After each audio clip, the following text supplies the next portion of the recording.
ఈరోజు మనకు కూడా చాలాసార్లు చూడని వాటి గురించి వకల్తాలు పుచ్చుకొని చెప్పేస్తాం. నువ్వు చూసావా అంటే లేదు, చూడలేదు. మరి ఎలా చెప్తున్నావంటే కొంతమందికి ఏదో కలగన్నట్టు కనబడుతుంది. అంతా చూడని వాటిని గురించి మాట్లాడడం, తెలియని వాటిని గురించి మాట్లాడడం, అనవసరమైన వాటిని గురించి ఉచ్చరించడం, అలా మాట్లాడే తత్వం నిన్ను పనికి మాలిన వ్యక్తిగా మార్చేస్తాయి.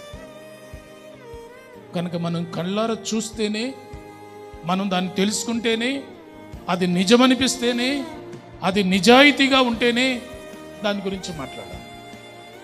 కలబుల్లి కబుర్లు వినేసి చెప్పకూడదు. అనవసరంగా ఎదుటి వాళ్ళ మీద బురద చల్లడానికి, ఎదుటి వాళ్ళ భక్తి మీద ఆ బూడిద చల్లడానికి, ఎదుటి వాళ్ళ ఆత్మీయతను అణిచివేయడానికి అనవసరమైన ప్రయోగాలు ఏం చేస్తున్నామేమో జాగ్రత్త వహించాలి.